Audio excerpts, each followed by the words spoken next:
देख रहे हैं आप, मैं हूं आपके साथ प्रियंका। देखिए, पश्चिम बंगाल में बिहार के सीएम नीतीश कुमार के खिलाफ प्रदर्शन हो रहा है और क्या कुछ हो रहा है, इसी विषय पे आपको और भी ज्यादा जानकारी देंगे हल्ला बोल टीवी के संपादक दीपक सर।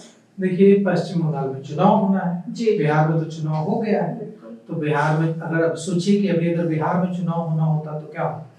इससे विपक्ष राष्ट्रीय जनता दल कांग्रेस बड़ा मुद्दा बनाती है, सड़कों पर उतरती। तो बिहार में चुनाव हो चुका है, इसलिए इसे चुनावी मुद्दा बनाने की कोई कोशिश नहीं हो रही है। लेकिन पश्चिम बंगाल में तो चुनाव होना है, इसी साल चुनाव होना है, तो पश्चिम बंगाल में माहौल चुनावी है, तो वहाँ इसका राजनीतिक लाभ लेने की कोशिश होगी ही होगी। और वहाँ मुकाबला एनडीए वर्सेस टीएमसी है, बीजेपी वर्सेस टीएमसी है। तो इसके लिए कोशिश हो रही है कि इसको मुद्दा बना दिया जाए।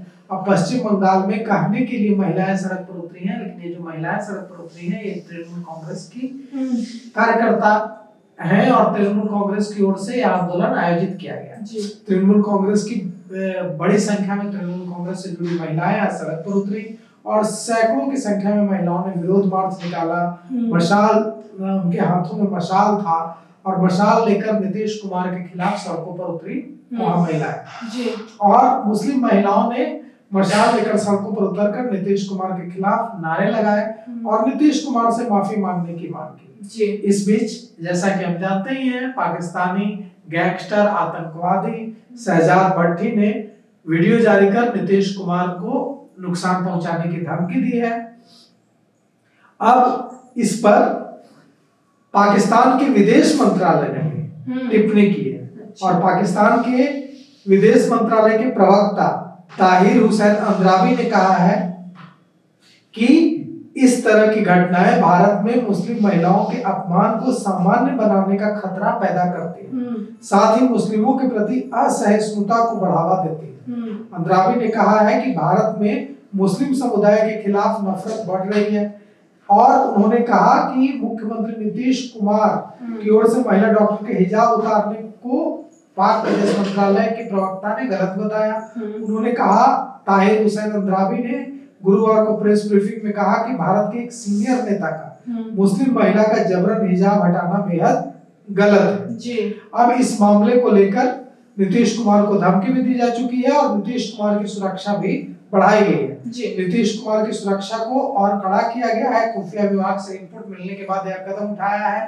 नीतीश कुमार के चारों ओर जो एसएसबी का घेरा रहता है वो पहले से ज्यादा सख्त होगा और नीतीश कुमार के दूसरे जिलों के दौरों के दौरान, जो दूसरे जिलों के दौरे होंगे, उस दौरान एसपी और एसएसपी को निर्देश जारी किए गए हैं। पुलिस मुख्यालय की ओर से सुरक्षा बढ़ाने के लिए मुख्यमंत्री के सुरक्षा बढ़ाई गई है। मुख्यमंत्री के आवास और कार्यालय के चारों ओर अतिरिक्त सुरक्षा कर्मियों को तैनात किया गया है और साथ ही ड्यूटी पर लगे सुरक्षा कर्मियों की संख्या बढ़ा दी गई है, गश्त बढ़ा दी गई है।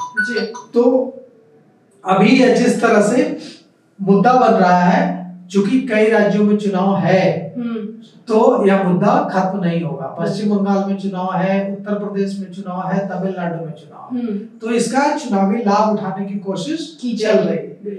जम्मू कश्मीर के मुख्यमंत्री उमर अब्दुल्ला ने भी कहा है कि उनको माफी मांगनी चाहिए और जावेद अख्तर ने भी कहा है कि उनको माफी मांगनी चाहिए। गिरिराज सिंह ने कहा है कि कोई नियुक्ति पत्र लेने के लिए जा रहा है तो क्या वो अपना चेहरा नहीं दिखाएगी।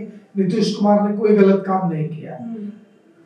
गिरिराज सिंह ने कहा है कि ये कोई इस्लामिक देश है क्या, भारत में कानून का राज चलेगा। नीतीश कुमार ने बिल्कुल सही किया है, लेकिन गिरिराज सिंह ने एक विवादित बयान भी दे दिया। गिरिराज सिंह ने कहा दिया, उनसे जब पूछा गया कि उस महिला ने नौकरी ज्वाइन करने से इनकार कर दिया है, तो गिरिराज सिंह ने कहा दिया कि नौकरी ज्वाइन करने से इनकार कर रिफ्यूज करे या जहन्नुम में जाए, इससे क्या मतलब।